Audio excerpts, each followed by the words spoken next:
Shalom, Koko Cici. Ayo kita mau sama-sama ke LB3 ya. Kedengeran nggak? Jangan lupa ikutin ibadah Usia Indah setiap hari Selasa jam 10:30 pagi. Bye-bye.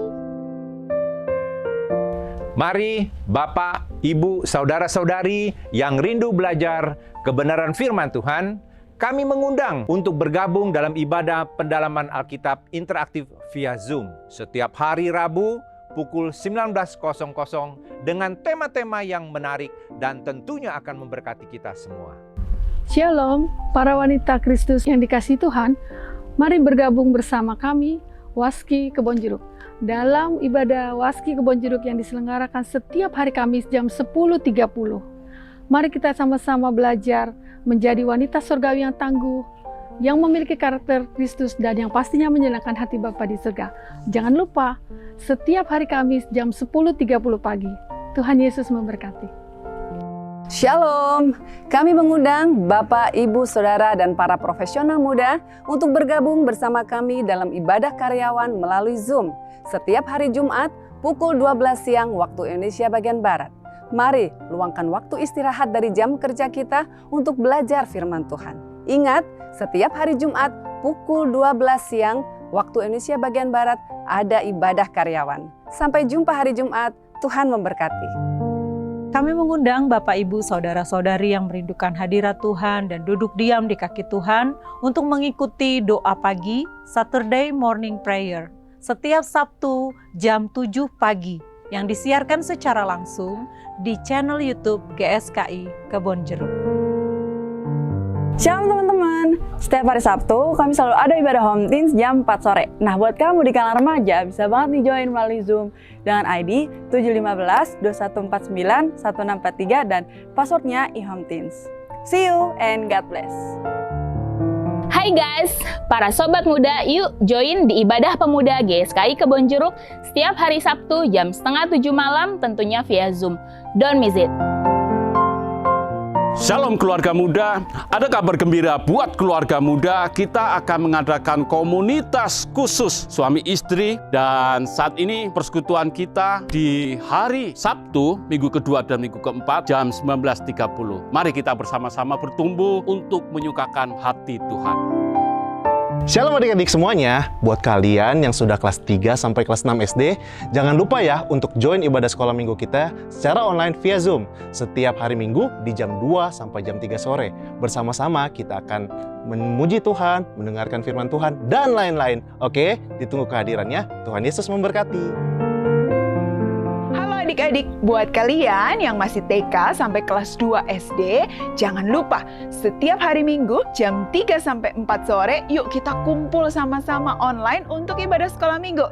Kita nyanyi bareng-bareng, dengerin firman bareng-bareng, main bareng-bareng. Sampai ketemu!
saat ini ku datang Tuhan ke perjamuan kudus-Mu. Aku mau merenungkan keagungan kasih-Mu.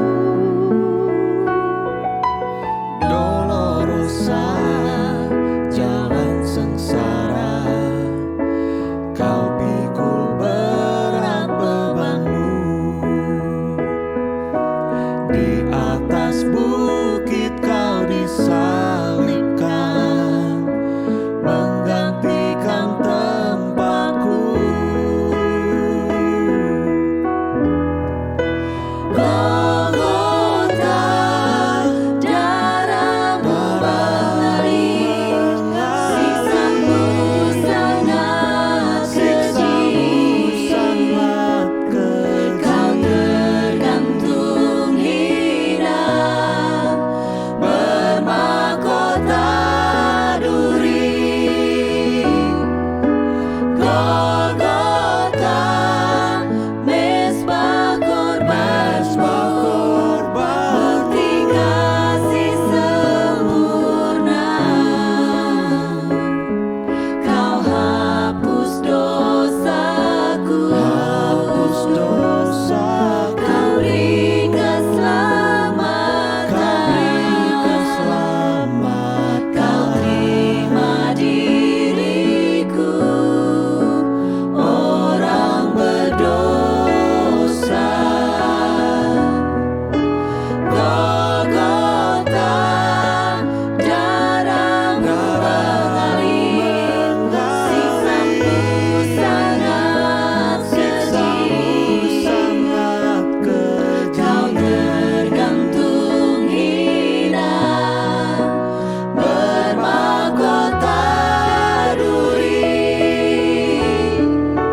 Golgota, mezbah korban, bukti kasih sempurna. Kau hapus dosaku,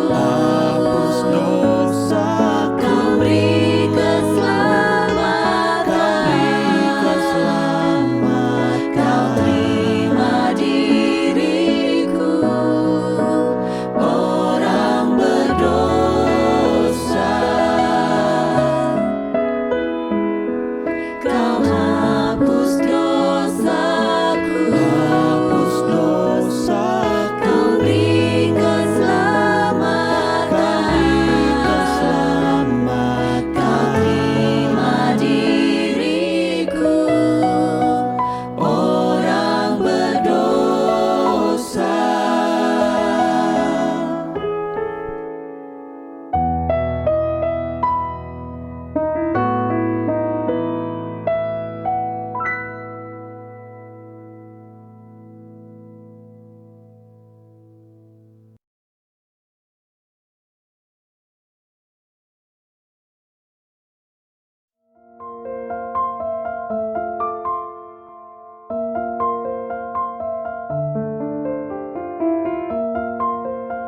Shalom, Koko Cici.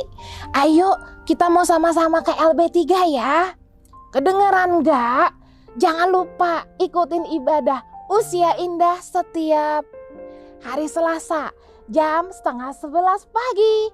Bye-bye. Mari Bapak, Ibu, Saudara-saudari yang rindu belajar kebenaran firman Tuhan, kami mengundang untuk bergabung dalam ibadah pendalaman Alkitab interaktif via Zoom setiap hari Rabu pukul 19.00 dengan tema-tema yang menarik dan tentunya akan memberkati kita semua. Shalom, para wanita Kristus yang dikasihi Tuhan. Mari bergabung bersama kami, Waski Kebonjeruk, dalam ibadah Waski Kebonjeruk yang diselenggarakan setiap hari Kamis jam 10.30. Mari kita sama-sama belajar menjadi wanita surgawi yang tangguh, yang memiliki karakter Kristus dan yang pastinya menyenangkan hati Bapa di surga. Jangan lupa, setiap hari Kamis jam 10.30 pagi. Tuhan Yesus memberkati. Shalom, kami mengundang Bapak, Ibu, Saudara, dan para profesional muda untuk bergabung bersama kami dalam ibadah karyawan melalui Zoom setiap hari Jumat pukul 12 siang waktu Indonesia bagian Barat.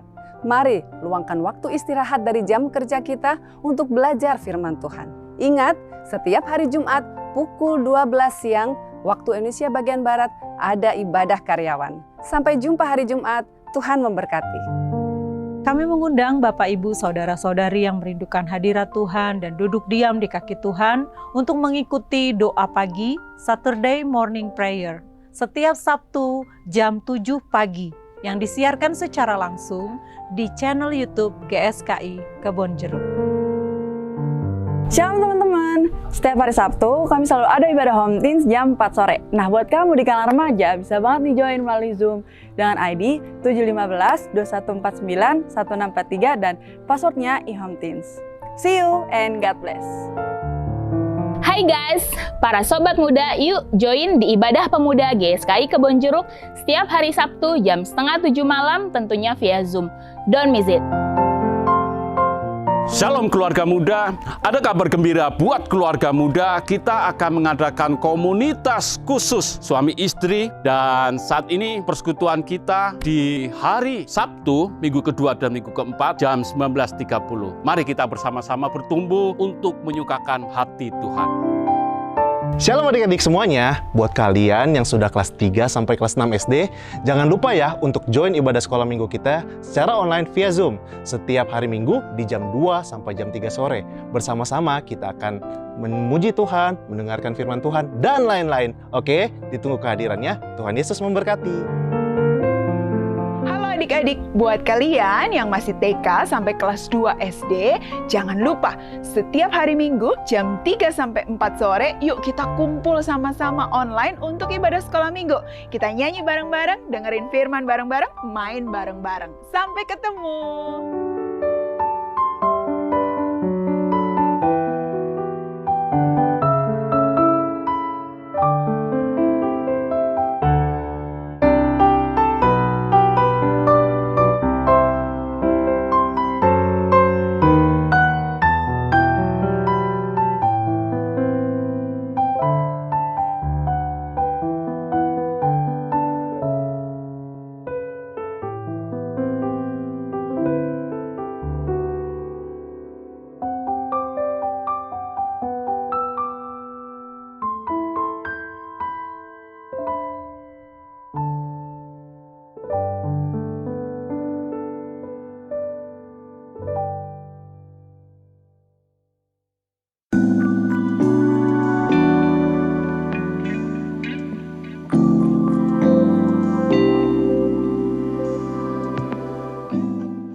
Shalom, selamat pagi Bapak Ibu Saudara dimanapun kita berada pada pagi hari ini.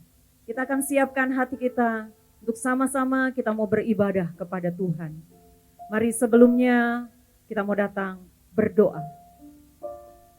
Terpujilah namamu Bapa. Pada pagi hari ini kami sungguh-sungguh Tuhan mau menyelenggarakan ibadahmu yang kudus. Turunlah kiranya pengurapan yang daripada Allah dan kehadiran-Mu di dalam ibadah kami Tuhan.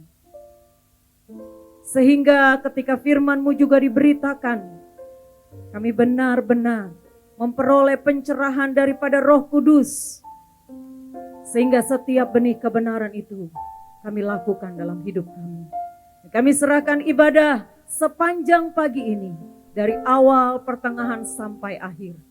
Di dalam nama Tuhan kami Yesus Kristus, kami buka ibadah kami. Haleluya. Amin.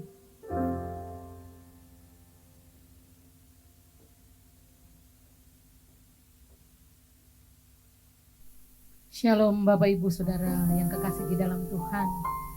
Kita bersyukur atas kesempatan yang Tuhan berikan bagi kita. Boleh bersekutu dalam ibadah saat ini. Ajar kami untuk mengerti semua rencana-Mu dalam hidup kami ya Tuhan.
semua kehendak-Mu Bapa.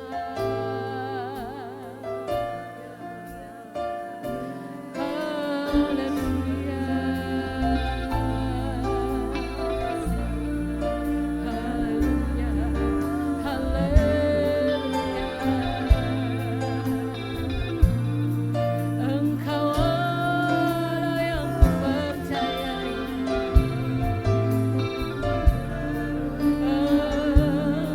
Engkau satu-satunya Allah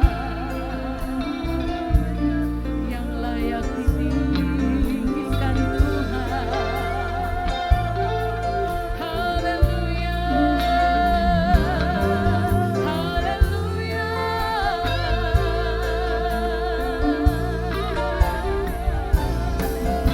Engkau Tuhan, Engkau Allahku yang agung, Allahku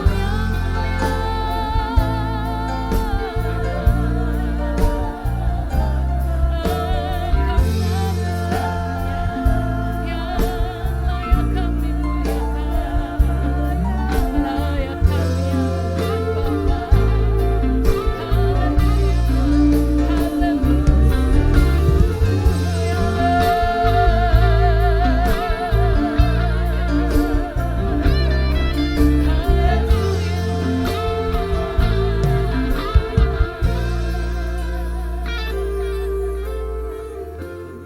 Ya Tuhan, aku percaya.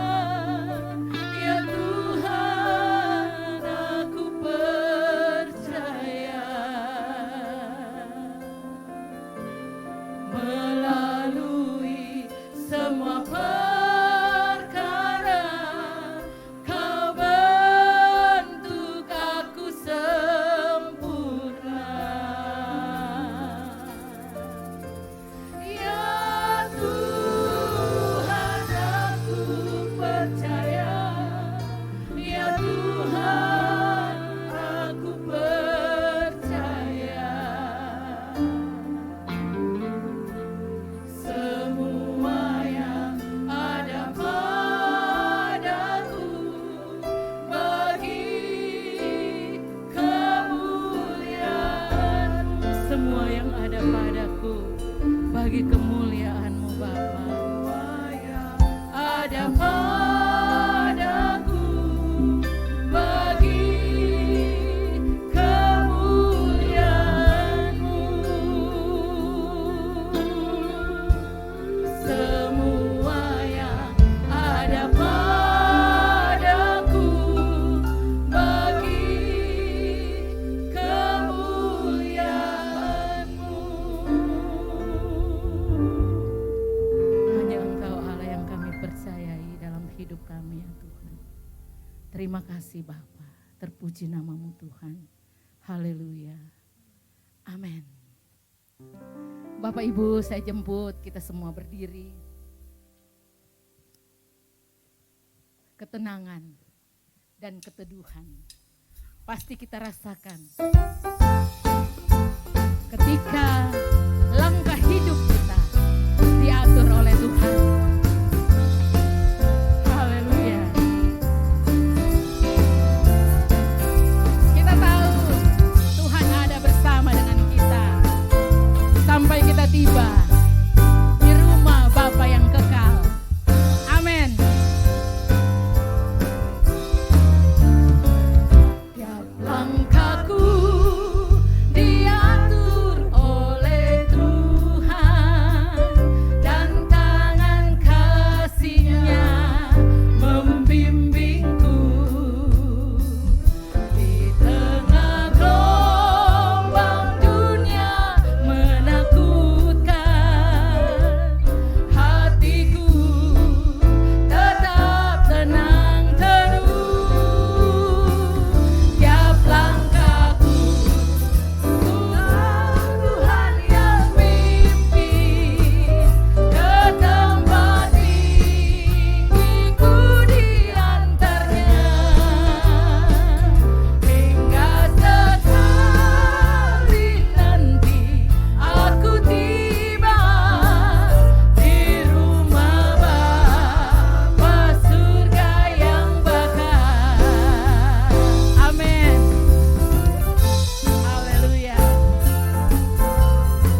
tetap memuji Tuhan.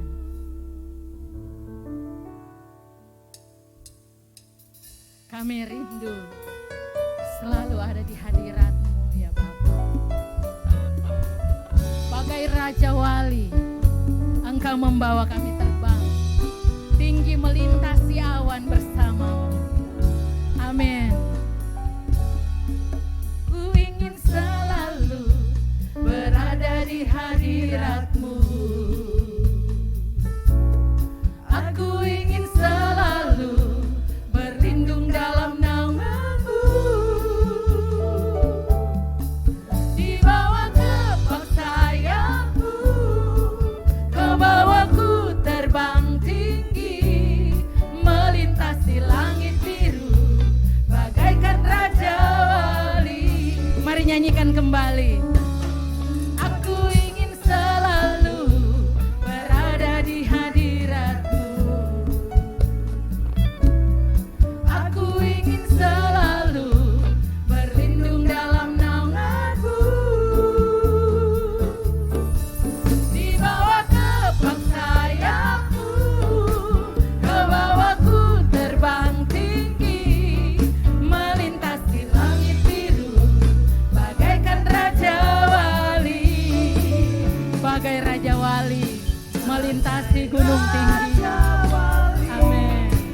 Melintasi gunung tinggi, bagai Raja Wali, melintasi badai hidup. Di bawah kepak sayap-Mu, Kau bawaku terbang tinggi, melintasi langit biru, bagaikan Raja Wali.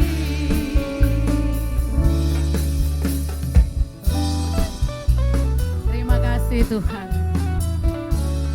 Engkau selalu ada bersama dengan kami dalam melintasi badai kehidupan.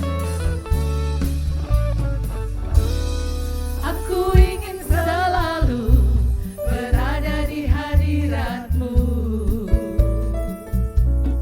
Aku ingin selalu berlindung dalam naungan-Mu. Di bawah kepak sayap-Mu, Kau bawaku terbang tinggi, melintasi langit biru, bagaikan Raja Wali. Bagai Raja Wali, melintasi gunung tinggi, bagai Raja Wali, melintasi badai hidup. Di bawah kepak sayap-Mu, Kau bawaku terbang tinggi, melintasi langit biru, bagaikan Raja Wali. Melintasi langit biru, bagaikan Raja Wali, bagaikan Raja Wali. Melintasi langit biru, bagaikan Raja Wali. Haleluya. Silakan duduk Bapak Ibu Saudara. Kita siapkan hati kita untuk mendengarkan kebenaran firman Tuhan. Mari Bapak Ibu, kita siapkan hati kita untuk mendengarkan kebenaran firman. Kami tak dapat membalas segala kebaikan-Mu dalam hidup kami Tuhan. Kami hanya ingin mengabdi dan melayani-Mu Bapa di surga. Haleluya.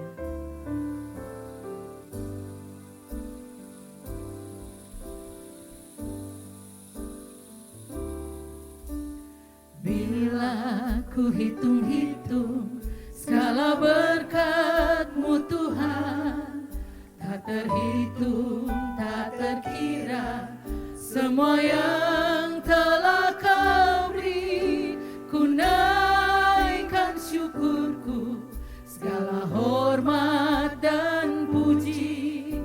Ya Allah, Kau Bapakku, pemelihara hidupku. Bila ku rasa selalu kehadiran-Mu, bila ku rasa selalu kehadiran-Mu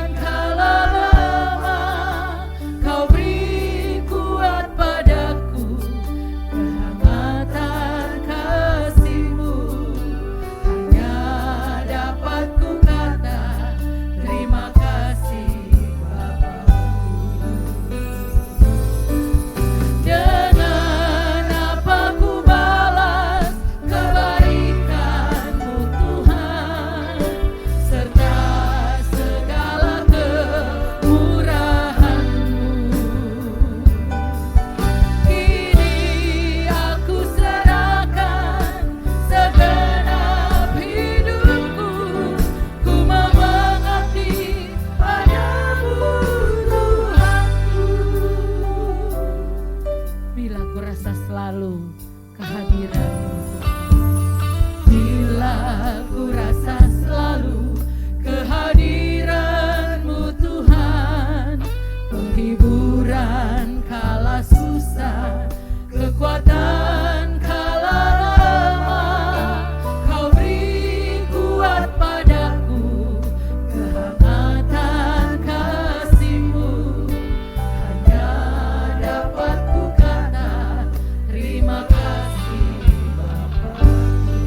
Dengan apa ku balas kebaikan-Mu Tuhan, serta segala kemurahan-Mu.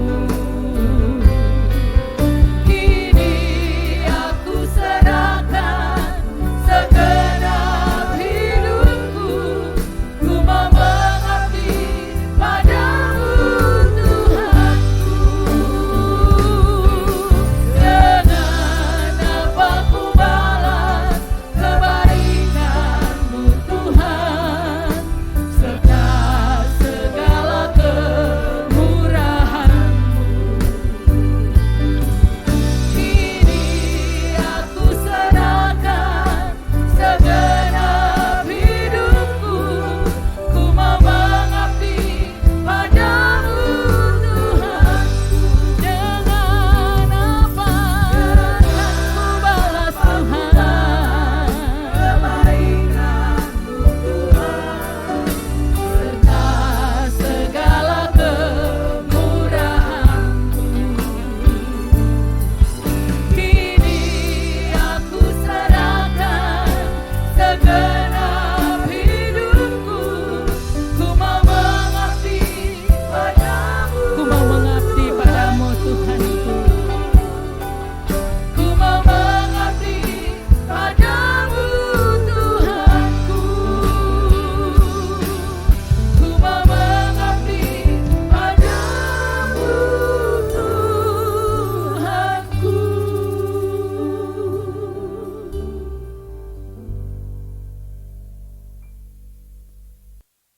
Mari kita berdoa. Bapa, kami bersyukur pada kesempatan pagi ini kami boleh kembali ada di tempat ini. Kami boleh menikmati suasana ibadah di tempat kami masing-masing secara online. Tuhan berkati pemberitaan firman ini. Bapa, ampuni setiap ketidaktepatan yang sudah kami lakukan, yang kami perkatakan, bahkan yang masih ada dalam pikiran kami yang tidak sesuai dengan kehendak-Mu Tuhan. Layakkan setiap pribadi kami untuk menerima kebenaran firman dari Engkau. Terima kasih Bapa, di dalam nama Tuhan Yesus kami sambut kebenaran firman-Mu. Amin.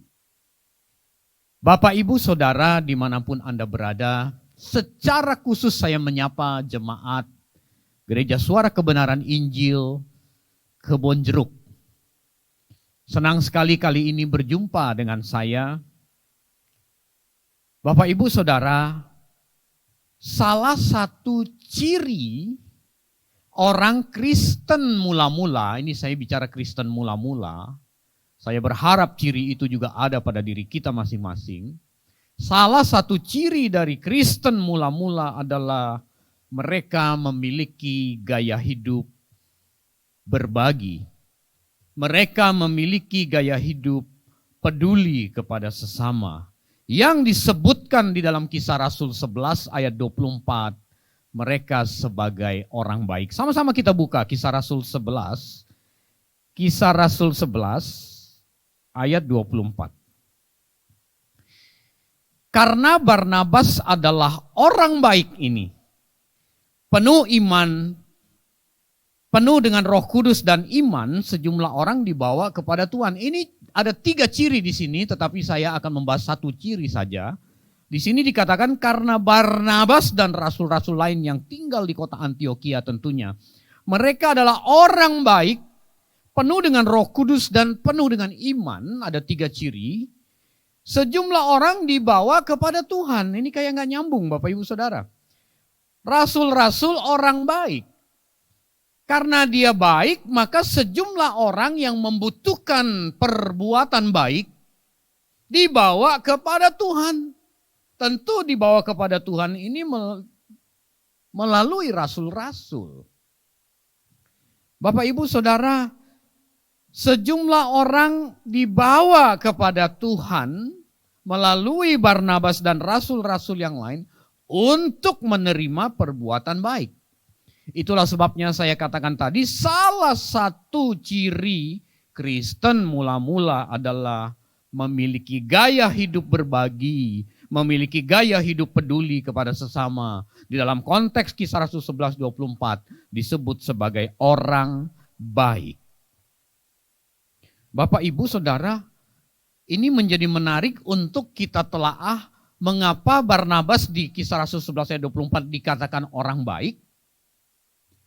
Tetapi sejumlah orang yang hendak mendapatkan perbuatan baik itu dibawa kepada Tuhan. Kok bukan dibawa kepada Barnabas? Kan kalimat pembukanya karena Barnabas adalah orang baik. Logikanya kalimatnya adalah dibawa kepada Barnabas. Tetapi di sini disebut dibawa kepada Tuhan. Hal ini paralel dengan perkataan Tuhan Yesus di Lukas 18 ayat 18 dan 19. Saya kira saya tidak perlu bacakan. Konteksnya adalah ada seorang muda, dia datang, dia hendak bertanya kepada Tuhan Yesus. Dia berkata, "Guru yang baik, apa yang harus kulakukan supaya aku beroleh hidup kekal?" Lalu Tuhan Yesus menjawab, "Mengapa engkau mengatakan aku baik? Hanya Allah yang baik," kata Tuhan Yesus. Jadi ini paralel.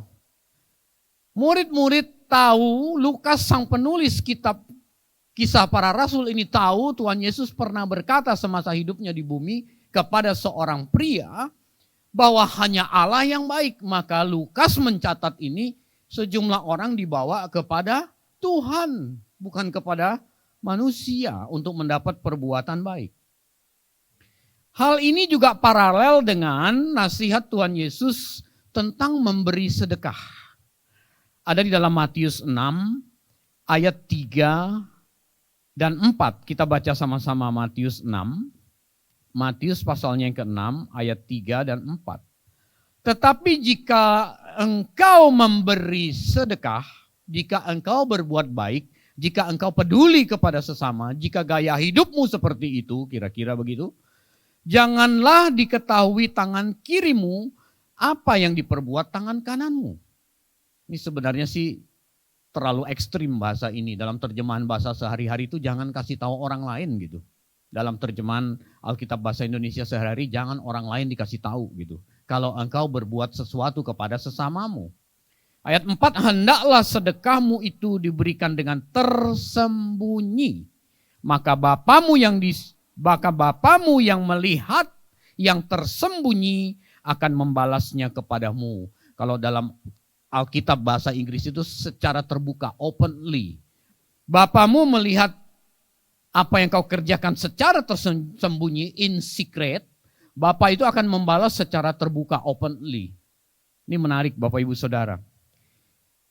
Nah, mengapa demikian? Mengapa kita harus melakukan ini secara tersembunyi atau jangan gembar-gembor, atau dalam konteks Kisah Rasul 11 ayat 24 adalah orang-orang dibawa kepada Tuhan, bukan dibawa kepada para rasul, walaupun para rasul itu orang baik. Hal ini dimaksudkan agar manusia dapat terhindar dari dosa yang ditentang oleh Allah, yaitu kesombongan atau congkak. Di dalam Yakobus 4 ayat 6 jelas Rasul Yakobus berkata, Allah menentang orang congkak.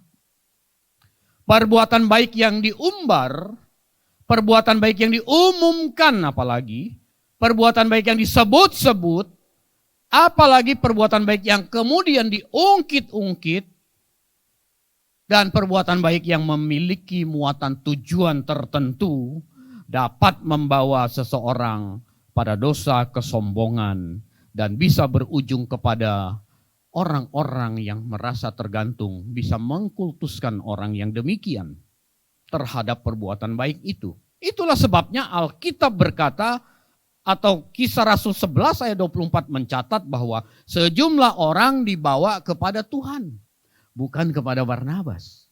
Sejumlah orang dibawa kepada Tuhan, bukan kepada rasul-rasul. perbuatan baik yang diungkit-ungkit atau perbuatan baik yang memiliki muatan tujuan tertentu.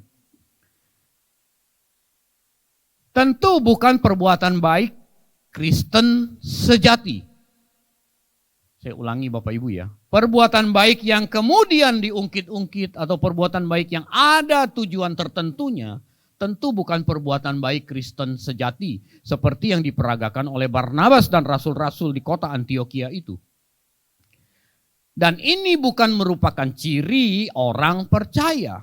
Sebab ciri orang percaya yang benar adalah kaitannya dengan perbuatan baik.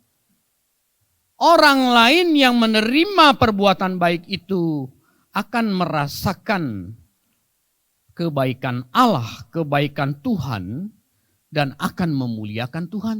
Bukan memuliakan sang pemberi perbuatan baik itu. Jadi ciri yang benar dari seorang percaya, perbuatan baik yang dilakukan untuk orang lain, dia akan memuliakan Tuhan.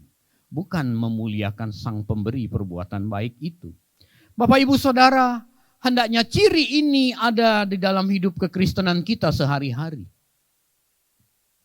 Hendaknya ciri ini terdapat dalam kehidupan kita, baru kita bisa disebut Kristen sejati. Seperti Kristen mula-mula. Seperti Barnabas dan rasul-rasul di kota Antiokhia. Jadi kalau selama ini kita berbuat baik hanya karena tujuan tertentu, kalau selama ini kita berbuat baik supaya tertentu, kalau selama ini kita berbuat baik, lalu ada orang yang tidak menghargai perbuatan baik kita, lalu kita mengungkit-ungkit, kita belum Kristen Bapak Ibu. Kita tidak ubahnya dengan orang agama lain. Orang agama lain juga bisa berbuat baik kok. Lalu di mana lebihnya perbuatan baik orang Kristen? Seperti rasul-rasul waktu Kristen mula-mula. Mereka melakukan, orang memuliakan Tuhan, orang dibawa kepada Tuhan, orang merasakan kebaikan Tuhan, bukan kebaikan Barnabas dan lain dan rasul-rasul yang lain. Bapak Ibu Saudara, gaya hidup berbagi atau gaya hidup memberi atau gaya hidup berbuat baik ini adalah mengorbankan, menyisihkan, merelakan sesuatu yang bersifat nyaman dalam hidup kita untuk diberikan kepada pihak lain yang membutuhkan. Itu gaya hidup berbagi. Jadi gaya hidup berbagi adalah mengorbankan, menyisihkan, merelakan sesuatu yang bersifat nyaman dalam diri kita. Kita bagikan kepada sesama yang membutuhkan. Itu gaya hidup. Mengapa orang percaya harus berbagi? Jelas. Sebab ini merupakan gaya hidup atau ciri dari orang percaya. Mengapa kita harus berbagi, peduli kepada sesama? Oh, demi organisasi besar, kurang tepat. Sebab gaya hidup berbagi atau ciri-ciri berbagi ini merupakan sebuah ciri atau gaya hidup orang percaya seperti jemaat mula-mula. Dan berbagi ini, peduli kepada sesama ini, berbuat baik ini merupakan salah satu perintah dari Tuhan.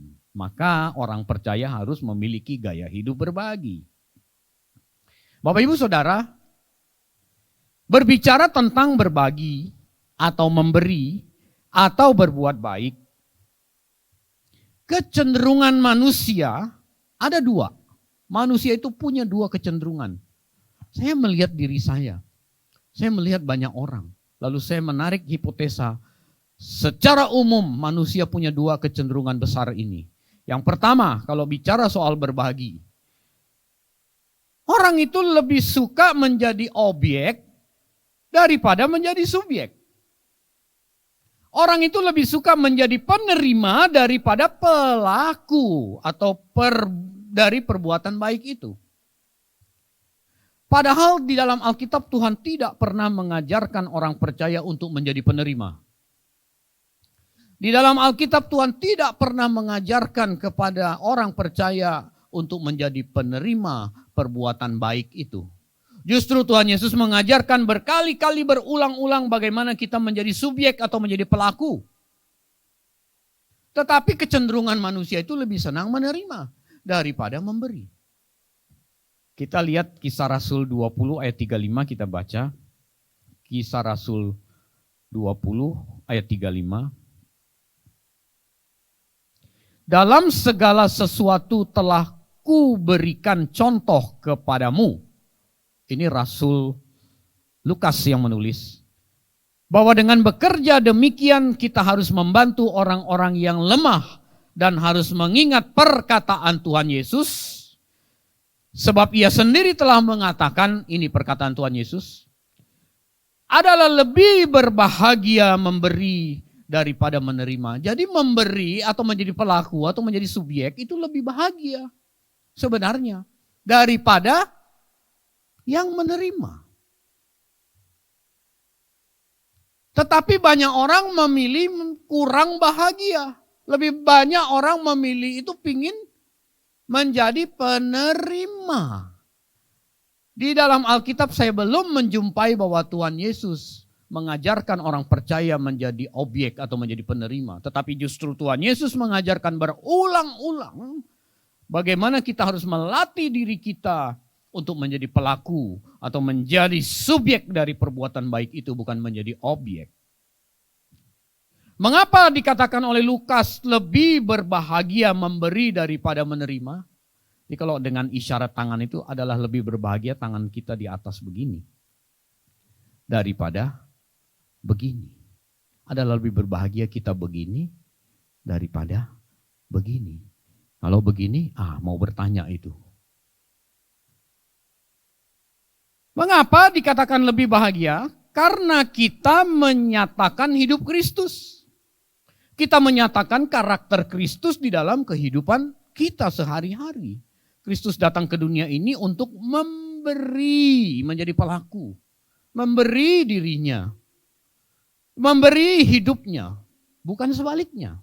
Jadi ketika kita menjadi pelaku, tentu kita menjadi lebih berbahagia daripada penerima.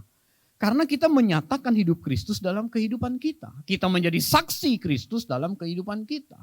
Itulah sebabnya Lukas mencatat lebih bahagia menjadi pelaku, memberi daripada menerima. Tetapi herannya dewasa ini banyak orang ingin di posisi menerima daripada memberi. Bapak Ibu Saudara, kalau kita menarik kepada Galatia 6, di situ ada satu perikop tentang tak jemu berbuat baik. Khusus di ayat 9, ayo baik kita baca Galatia 6 ayat 9.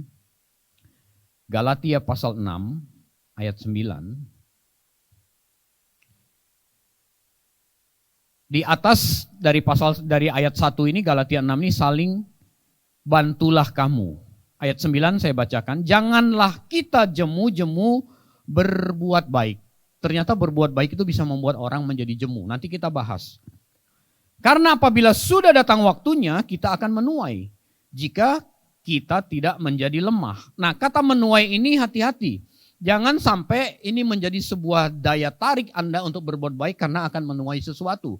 Ini artinya bermain lotre sama Tuhan. Aku pasang segini, aku menuai segini. Nah, boleh. Tetapi apa mau dikata, dalam ayat Galatia 6 ayat 9 ini Tuhan menjanjikan, kalau saya pinjam kata upah, Tuhan menjanjikan sebuah upah kepada pelaku, kepada subjek, bukan kepada objek. Jadi untuk pelaku berbuat perbuatan baik itu lebih bahagia dan Tuhan menjanjikan sebuah upah. Saya pinjam kata upah dulu. Yaitu apa? Menuai hasilnya, itu saya sebut upah. Dan kepastian menuai hasil ini adalah lebih pasti dari janji apapun juga, Bapak Ibu Saudara. Kepastian untuk menuai upah ini, menuai hasil ini adalah sebuah kepastian lebih pasti dari janji siapapun juga.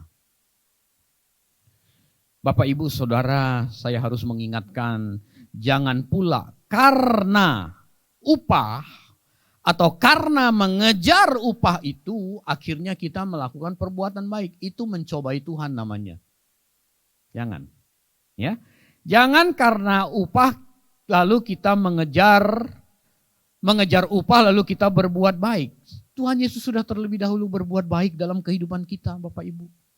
Segala sesuatu yang kita berikan, bahkan memberi tubuh kita untuk dibakar pun, tanpa perkenanan Tuhan semua sia-sia Bapak Ibu. Apalagi perbuatan baik Anda yang Anda kejar upah.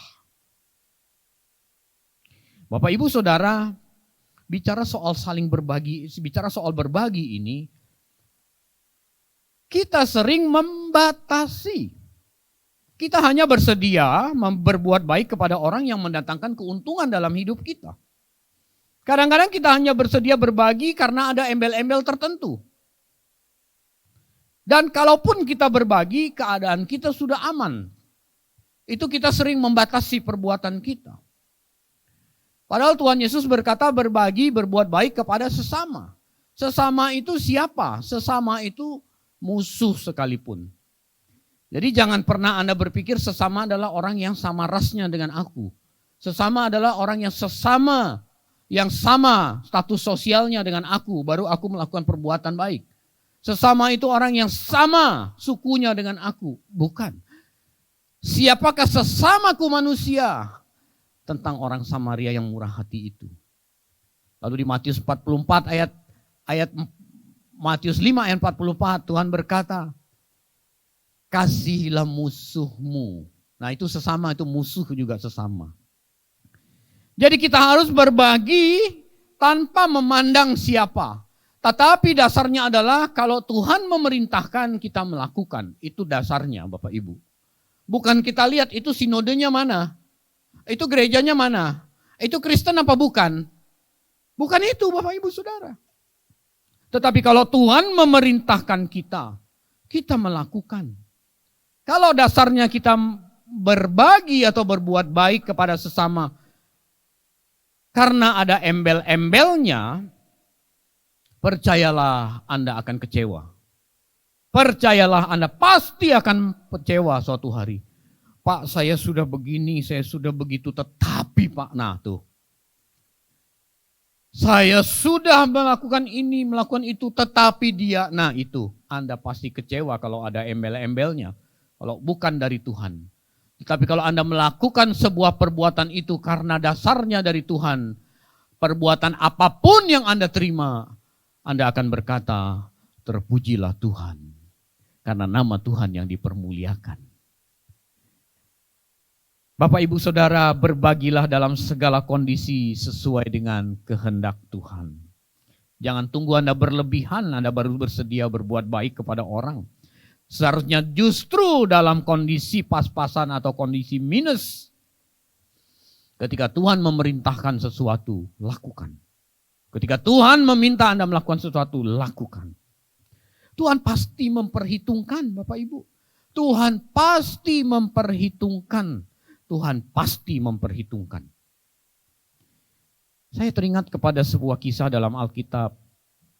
Suatu ketika ada seorang nelayan, dia pulang dari menangkap ikan tetapi dia tidak dapat apa-apa hari itu. Udah siang, dia tidak mendapat seekor ikan pun. Dia pulang dengan sedih. Sampai di bibir pantai dia melihat Yesus, lalu Yesus habis ngajar orang banyak di situ. Lalu Yesus menyambung mau ngajar orang banyak. Karena orang terlalu banyak, zaman itu belum ada pengeras suara. Jadi menurut teori gelombang suara, kalau Tuhan Yesus bertolak ke pantai lalu dia mengajar, maka dibawa oleh angin suara Tuhan Yesus itu bisa didengar oleh banyak orang. Melihat seorang nelayan pulang tidak menangkap ikan apa-apa, Tuhan Yesus berkata, aku mau pinjam perahumu. Orang ini sangat beralasan untuk berkata tidak, karena dia lagi kesel, nggak dapat ikan. Mungkin perahunya rusak, atau mungkin dia butuh waktu untuk memperbaiki perahunya. Dia bisa menolak, tetapi dia memberikan perahunya kepada Yesus. Lalu Yesus mulai bertolak ke pantai dan mengajar orang banyak. Selesai mengajar orang banyak, Tuhan Yesus mengembalikan perahunya dan Tuhan Yesus berkata, kamu coba ke sana tebarkan jalamu. Wah, orang ini protes. Sebab dari pagi dia menebarkan jala tidak dapat seekor ikan pun. Memang secara teori di laut itu ikan ada itu dari subuh sampai menjelang siang. Sampai menjelang pagi. Setelah itu ikan nggak ada. Tetapi karena yang menyuruh adalah seorang guru yang berkarisma dan mengajar banyak orang, nelayan ini mencoba melakukannya. Apa yang terjadi? Alkitab mencatat bahwa saking banyaknya ikan, sampai jalannya hampir terkoyak. Itu di Lukas 5 ayat 6. Nelayan ini kemudian kita kenal sebagai Petrus. Lalu Tuhan berkata, aku akan menjadikan kau menjadi penjala manusia, ikutlah aku.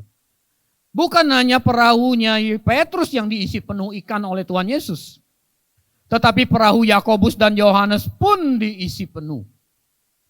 Jadi Bapak Ibu Saudara, Tuhan pasti memperhitungkan apa yang kita lakukan. Kalau Tuhan meminta kita melakukan sesuatu untuk sesama.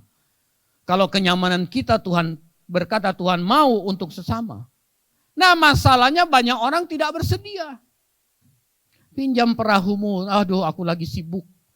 Aduh ini lagi urusan ini, urusan itu. Padahal sesama membutuhkan pertolongan kita, pertolongan Anda.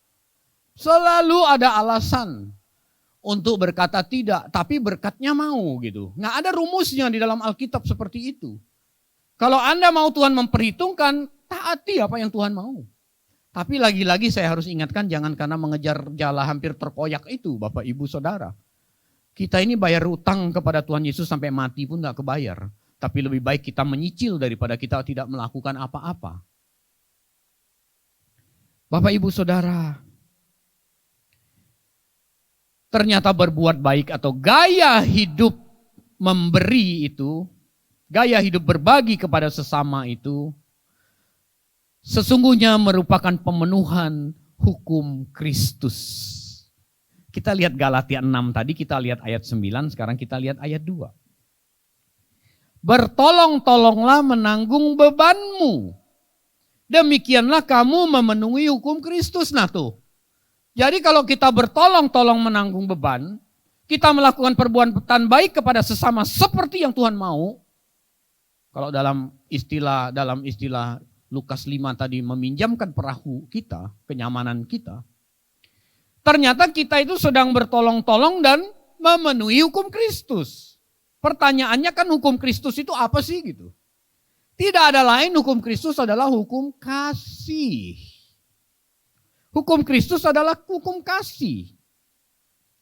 Apa itu kasih? Kasih itu segala tindakan yang kita lakukan kepada sesama sesuai dengan kehendak Tuhan, itu kasih. Jadi yang kita lakukan, perbuatan yang kita lakukan untuk sesama sesuai dengan kehendak Tuhan itu kasih. 2 Yohanes 1 ayat 16, dan inilah kasih itu, yaitu bahwa kita harus hidup menurut perintahnya. Bapak Ibu Saudara, mengacu kepada Galatia 6, tadi ayat 9, sekarang kita lihat ayat 10. Ternyata ada kesempatan di mana kita punya kesempatan berbuat baik. Tetapi ada pula kesempatan itu tertutup. Kita baca ayat 10. Karena itu selama masih ada kesempatan bagi kita, marilah kita berbuat baik kepada semua orang. Tetapi terutama kepada kawan kita seiman. Selama masih ada kesempatan berarti akan ada waktunya tidak ada kesempatan lagi, kita tidak bisa berbuat seperti yang Tuhan perintahkan. Berbuat baik kepada sesama. Jangan seperti orang kaya di Lukas 16 itu. Dia hilang kesempatan. Dia binasa gara-gara dia tidak memanfaatkan kesempatan selama dia masih memiliki kesempatan itu. Hanya berbagi remah roti untuk Lazarus yang ada di pintu rumahnya, tapi dia tidak lakukan itu. Padahal justru Tuhan mengirim Lazarus di hadapannya, Tuhan mau memberkati dia. Dalam bahasa Lukas 5 tadi, pinjam perahumu, kasih remah rotimu kepada Lazarus, tapi dia tidak melakukan. Dan pada saat hari kematiannya, dia masuk neraka, Bapak Ibu Saudara. Dia masuk neraka. Dia melewatkan kesempatan yang baik di mana Tuhan mau memberkati dia, yaitu berkat kekal, hidup kekal bersama Tuhan, dia lewatkan. Jangan main-main dengan yang satu ini, Bapak Ibu Saudara. Ini kecenderungan yang pertama, yaitu selalu ingin menjadi objek, padahal Tuhan mengajarkan kita menjadi subjek. Kecenderungan manusia yang kedua, mendengar kata berbuat baik adalah menghindar untuk berbagi, menghindar untuk berbuat baik. Padahal berbagi atau berbuat baik itu adalah sarana bagi Tuhan untuk memberkati kita. Jadi adalah bodoh kalau kita menghindar dari menerima berkat Tuhan. Orang kaya di Lukas 16 itu yang tadi saya sebut itu, dia menolak berkat kekal dari Tuhan. Hanya berbagi remah roti saja dia tidak mau. Padahal tidak membebani dia.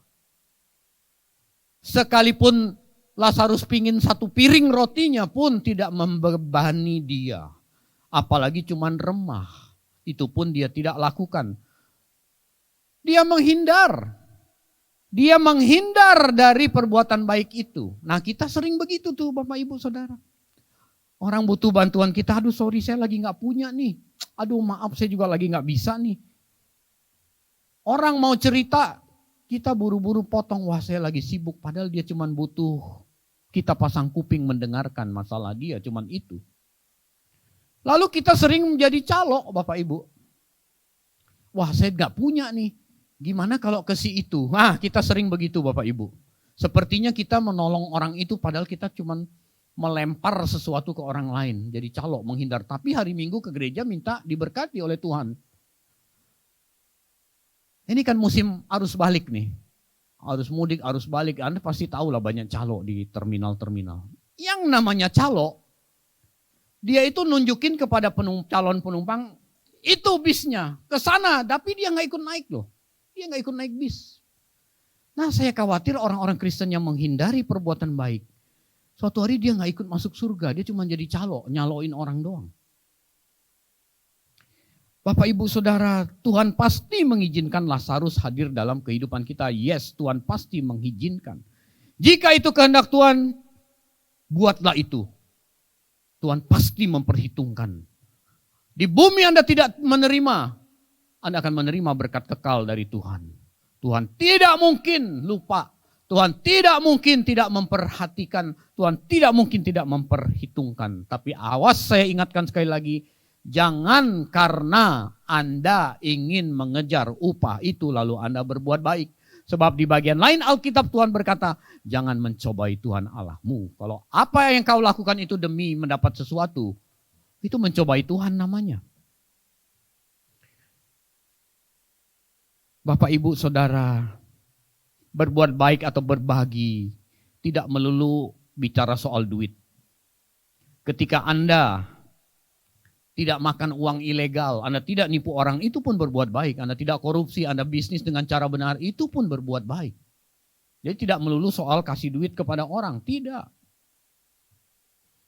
Anda memperhatikan orang kecil yang membutuhkan, itu pun berbuat baik. Mungkin sebagian dari Anda yang setengah menyaksikan ibadah ini, Anda berkata, Pak Pendeta, selama saya jadi Kristen, saya belum pernah berbuat dosa Pak Pendeta.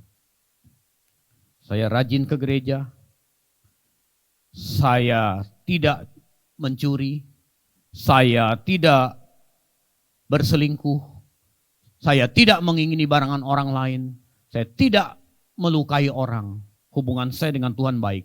Tapi kalau soal berbagi, aduh nanti dulu Pak Pendeta, hidup saya juga susah. Belum cukup saya, nanti kalau udah cukup lah.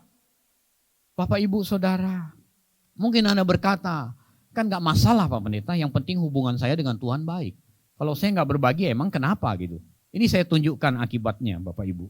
Akibat dari tidak memenuhi perintah Tuhan yang satu ini. Kita buka Yakobus 4 ayat 17. Yakobus pasalnya yang keempat ayat 17.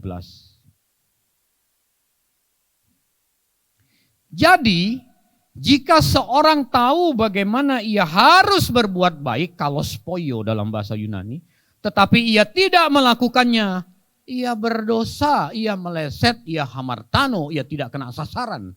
Walaupun konteks Yakobus 4 ini tentang jangan melupakan Tuhan dalam perencanaan. Berbuat baik itu kalos poio artinya adalah melakukan sebuah perbuatan yang dikehendaki oleh Tuhan. Melakukan sebuah perbuatan baik yang dikehendaki oleh Tuhan. Orang yang tidak berbuat baik, kalau Tuhan suruh dia berbuat baik, dia tidak melakukan, ini orang yang berdosa. Meleset, tidak kena sasaran. Dan yakinlah orang berdosa tidak mungkin akan berada di kerajaan surga. Pak, hubungan saya baik dengan Tuhan, Pak. Saya nggak ada masalah, Pak. Saya berdoa tiap pagi, Pak. Tapi kalau berbuat baik, aduh saya pura-pura nggak tahu, Pak. Orang lain sajalah, bukan bagian saya, Pak. Anda masih meleset. Anda berdosa. Orang berdosa tidak mungkin akan bersama Tuhan di kekekalan abadi. Sebab ketika kita menjadi Kristen, seluruh perintah Tuhan itu harus dilakukan. Bukan hanya pilih-pilih yang baik dan menguntungkan bagi diri kita. Semua harus kita lakukan. Bapak, Ibu, Saudara, peduli kepada sesama atau berbuat baik atau hidup berbagi, ini harus sengaja dilakukan. Harus sengaja dilakukan. Tidak boleh kebetulan. Harus dilatih, diupayakan sehingga menjadi irama hidup kita. Sampai menjadi karakter kita. Seperti yang dimiliki oleh Barnabas, Saulus, dan rasul-rasul lain di kota Antioquia itu. Sampai jadi karakter. Nah, itu baru namanya Kristen. Baru memiliki ciri-ciri Kristen. Salah satu ciri Kristen itu orang baik. Sehingga orang datang kepada engkau memohon perbuatan baik engkau. Orang tahu bahwa Tuhanlah yang merestui bahwa engkau berbuat baik kepada seseorang. Jadi kalau orang datang kepada engkau mengharapkan engkau berbuat baik, dia akan memuliakan Tuhan. Nah, itu ciri orang Kristen itu begitu. Mari kita periksa diri kita. Apakah ciri itu ada dalam diri kita, Bapak, Ibu, Saudara? Pak, saya Kristen, Pak. Saya ke gereja, Pak. Saya ibadah online terus, Pak. Sementara pandemik ini, Pak. Tetangga saya tahu saya Kristen, Pak. Tapi pelitnya minta ampun. Anda hanya beragama Kristen. Anda tidak mewarisi ciri-ciri Kristen mula-mula seperti yang terdapat di dalam Barnabas dan rasul-rasul lain di kota Antioquia itu. Bapak, Ibu, Saudara, saya akan secara singkat memberikan berbagi prinsip-prinsip dalam hal memberi. Ya, beberapa prinsip dalam hal memberi. Yang pertama kita buka 2 Korintus 9 ayat 7. Ini prinsip yang pertama. 2 Korintus 9 ayat 7 kita baca. Hendaklah masing-masing memberikan menurut kerelaan hatinya. Jangan dengan sedih hati atau karena paksaan. Sebab Allah mengasihi orang yang memberi dengan sukacita. Jadi prinsip pertama adalah memberi dengan sukacita dan sukarela. Suka itu artinya senang. Rela itu artinya rela hati. Sukacita itu dengan senang, tidak terpaksa. Pak, di gereja saya itu pendeta suka maksa-maksa, Pak, sehingga saya menjadi terpaksa. Mungkin pendetanya tidak maksa, pendeta itu cuma memberikan firman. Tapi Anda ya karena Anda pelit, Anda merasa terpaksa. Sehingga Anda merasa lebih baik nggak usah daripada terpaksa. Berdasarkan ayat ini. Salah, Bapak, Ibu. Memberi itu harus sukacita. Tidak boleh ada paksaan. Bagaimana caranya, Pak? Latih dirimu. Lihat orang susah, cobalah berpikir seandainya itu aku, seandainya itu saudaraku, seandainya itu darah dagingku. Itu. Latih diri. Saya bilang berbuat baik itu harus dilatih, disengaja. Nah, nanti Tuhan akan, kalau Anda berkata mau, Tuhan akan mempertemukan Anda dengan kondisi-kondisi itu. Di situ kesempatan terbaik kita berlatih. Sukacita itu tidak terpaksa. Kalau anak masih kecil, dia bisa terpaksa loh. Untuk ya katakanlah menyenangkan hati orang tua atau balas budi, dia bisa rasa terpaksa kalau dia masih kecil. Tetapi kalau dia sudah dewasa, dia membalas tanpa rasa terpaksa. Bapak, Ibu, sekarang kita kategorinya Kristen dewasa atau Kristen anak kecil nih. Kalau kita kategorinya Kristen dewasa, harusnya tanpa rasa terpaksa kita melakukan itu untuk Tuhan. Itu prinsip yang pertama. Prinsip yang kedua dalam berbagi, berbuat baik, memberi. Dasarnya bukan karena kasihan. Ini memang beda tipis, tapi dasarnya adalah kasih. Jangan ditambah an belakangnya. Kalau dasarnya Anda kasihan, itu bisa tidak mengalir dari hati Tuhan loh. Kalau kasih adalah sesuai dengan perintahnya, tadi kita baca ayatnya. Tapi kalau kasihan itu karena secara emosional Anda kasihan lihat kondisi orang itu lalu Anda berbagi. Suatu hari kalau dia mengkhianati Anda marah. Itu dasarnya kasihan. Tetapi berbuat baik atau berbagi kepada sesama dasarnya harus kasih. Apa itu kasih? Sesuai dengan komando Tuhan. Jadi kalau kita sudah berbuat, karena itu komando Tuhan, lain waktu kalau dia mau ngapain kepada kita, jangan diingat-ingat perbuatan baikmu. Apalagi kau ungkit-ungkit, wah dasar tuh orang gak tahu diri. Dulu saya begini-gini ke dia, saya begini-gini. Engkau langsung akan mendapat upahnya di dunia ini. Tuhan tidak memberi upah kepada orang yang demikian. Tetapi kalau engkau melakukan atas dasar kasih, suatu hari dia berkhianat atau apapun yang dia lakukan, Anda tidak akan ingat lagi apa yang Anda perbuat. Itu baru mengalir dari hati Tuhan. Apa itu kasih? Kasih adalah bahwa kita harus hidup menurut perintah Tuhan. 2 Yohanes 1 ayat 6. Dan inilah kasih itu, yaitu bahwa kita harus hidup menurut perintahnya. Dan inilah perintah itu, yaitu bahwa kamu harus hidup dalam kasih. Sebagaimana telah kamu dengar dari mulanya. Jadi Bapak Ibu Saudara, berbuat baik itu sama dengan perbuatan kasih. Perbuatan kasih itu perbuatan taat kepada kehendak Tuhan. Kalau di dalam gereja kita, taat kepada kehendak Tuhan itu adalah tindakan iman. Penurutan akan kehendak Tuhan. Bapak Ibu Saudara, sekali lagi saya mau ingatkan, memberi atau berbagi itu bukan anjuran. Tetapi itu adalah perintah Tuhan yang sangat alkitabiah, yang harus dilakukan oleh orang percaya oleh kita. Mengapa? Karena itulah ciri-ciri Kristen. Seperti ciri-ciri yang ada pada Barnabas, Saulus dan rasul-rasul yang lain di kota Antioquia, Kisah Rasul 11 ayat 24. Nah sekarang kita tanya diri kita masing-masing. Selama kita jadi Kristen, ciri itu ada nggak dalam diri kita? Wah kalau belum ada, syukur kepada Tuhan kita masih bisa menatap hari besok. Itu berarti Tuhan masih memberi kita kesempatan untuk memperbaiki kekeliruan kita. Manfaatkan waktu yang sisa ini dengan baik. Sebab berdasarkan Galatia 6 ayat 9, selagi masih ada kesempatan, lakukan itu. Berdoalah, bercarilah kehendak Tuhan, lalu Tuhan pasti akan mempertemukan engkau dengan Lazarus yang membutuhkan pertolongan tanganmu. Latihlah dirimu dan jadilah Kristen sejati. Amin. Mari kita tundukkan kepala, mari kita berdoa. Bapa, kami bersyukur untuk firman-Mu pada pagi hari ini. Tuhan, kami tidak mampu melakukan ini sendirian. Karena kami sungguh membutuhkan pertolongan Roh-Mu yang kudus. Kami mohon Roh Kudus-Mu memberikan penjelasan lebih lanjut kepada setiap kami. Dan kami mohon Roh Kudus menuntun kami kepada segala kebenaran, termasuk yang satu ini. Kami mau memiliki gaya hidup berbagi. Seperti gaya hidup yang telah ditampilkan oleh rasul-rasul-Mu di kota Antioquia. Itulah sebabnya mereka disebut Kristen. Mereka mirip, mereka seperti Kristus yang memiliki gaya hidup berbagi. Terima kasih Tuhan atas setiap kesempatan yang Tuhan masih berikan kepada kami. Kiranya kami dengan kehendak bebas kami memilih untuk memperagakan kebenaran itu. Di dalam nama Tuhan Yesus kami berdoa dan mengucap syukur. Amin. Shalom Bapak Ibu Saudara-kasih. Mohon perhatian sejenak, ada pengumuman yang sangat penting untuk kegiatan ibadah raya kita di hari Minggu depan. Tepatnya di tanggal 6 Juni.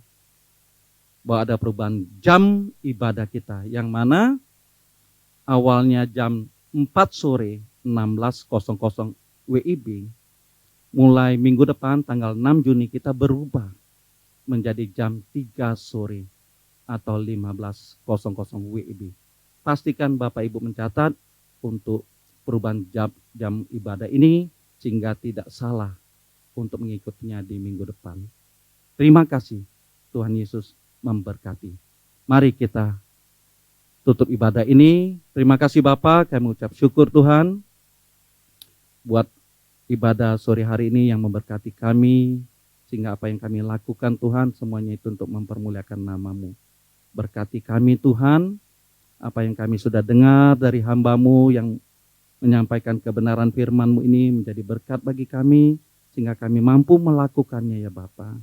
Terpujilah nama-Mu Tuhan, sehingga kami dapat melakukan apa yang sudah kami dengar dan kami menjadi anak-anak-Mu yang benar-benar menuruti kehendak-Mu. Terima kasih Bapa.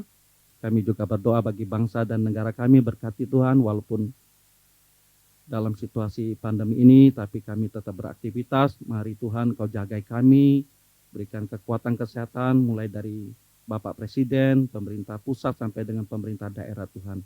Berikan kesehatan, koordinasi yang benar Tuhan, sehingga dapat menyelesaikan pandemi COVID ini segera berlalu. Terima kasih Bapak, dan juga kami berdoa bagi Bapak Gembala kami, GSKI Kebon Jeruk di tempat ini, Bapak Pendeta Dr. Timotius Tantuan, berkati hamba-Mu ini, dimanapun hamba-Mu ini berada. Berkati setiap tugas dan tanggung jawabnya Tuhan, keluarga, anak dan istrinya diberkati oleh Tuhan. Dan terima kasih Bapak, kami yang ambil bagian dalam pelayanan pada hari ini, berkati kami semua Tuhan, sehingga kami benar-benar Tuhan, bukan hanya aktivitas pelayanan saja yang kami utamakan, tetapi bagaimana hidup kami ini benar di mata-Mu. Terima kasih Bapak, kami akan berpisah, dengan satu dengan lain kami akan menerima berkat yang daripada-Mu. Mari Bapak Ibu kita angkat tangan kita mau menerima berkat yang daripada Tuhan. Segala berkat daripada Allah Bapa di sorga dan cinta kasih daripada Tuhan Yesus Kristus dan persekutuan dengan Allah Roh Kudus menyertai kita mulai hari ini sampai selama-lamanya. Mari kita yang percaya dan mau menjadi berkat, kita katakan, amin. Tuhan Yesus memberkati.